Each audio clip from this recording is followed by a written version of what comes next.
Итак, ребята, сейчас будет просто шок-контент. Вот я слышу постоянно такой вот вызов, такой вот запрос. Как найти хорошую работу? Вот я сейчас расскажу, как найти хорошую работу. Давайте сперва определимся с тем, а что такое хорошая работа? Хорошая работа – это та работа, за которую хорошо платят бабки.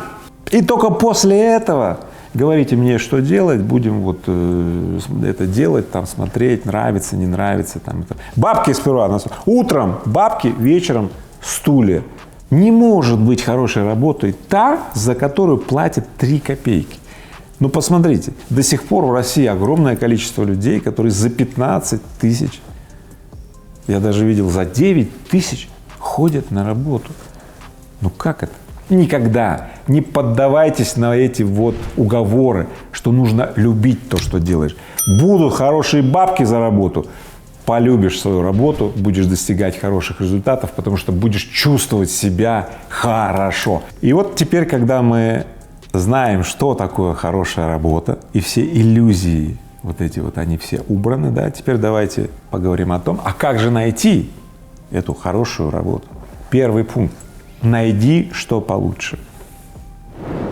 Это правило означает следующее. Если ты ищешь работу сейчас из состояния безработного, то вряд ли ты найдешь работу. Надо начать с чего угодно и искать, что лучше.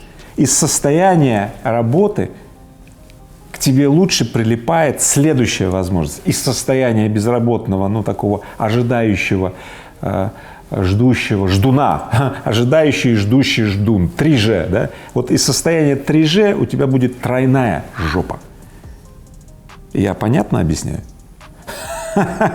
Второе. Постоянно повышать свою компетенцию. Ну, посмотрите, сколько людей, когда получили, ну, неплохую, скажем так, работу, да, они перестают развиваться. Ну, как если бы они вдруг решили, что, ну, все, типа, жизнь удалась, более-менее норм, и все. Что потом с ними случается? Ну, вы сами знаете, полно примеров вокруг. Поэтому постоянно повышайте свою компетенцию, чтобы вам открывались новые озера с большим количеством рыбы. Да? Это реализуется именно через то, что ваши компетенции или разносторонность ваших компетенций повышается. Не застаивайтесь, учитесь новому постоянно. Наконец, правило 3. Постоянно расширяйте круг поиска. Вы знаете, чем шире круг, тем и шансов больше. Например, я никогда не ищу сотрудников на HeadHunter. И очень странно поступают те люди, которые, заполнив там какую-то анкету, в HeadHunter сидят и ждут. Ну, не расширяют круг поиска работы, говорят, ну вот HeadHunter рулит, пусть он за нас все делает.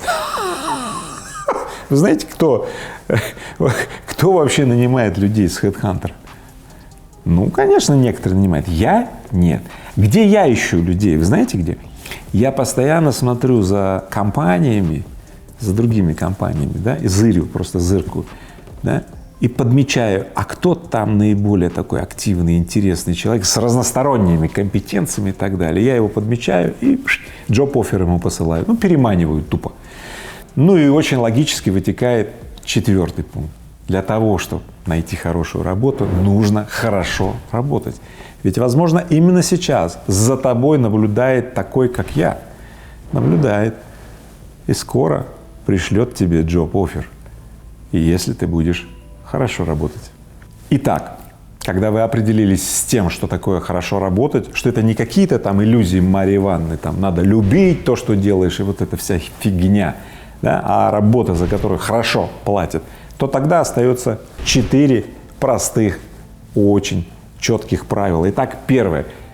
Искать работу из состояния «а что получше?», то есть уже взяв какую-то работу и выбирать, что получше. Не сидеть в состоянии зависона и ждать. Второе. Постоянно повышать свою компетенцию или расширять поле своих компетенций, которыми вы владеете. Третье. Постоянно расширять круг поиска.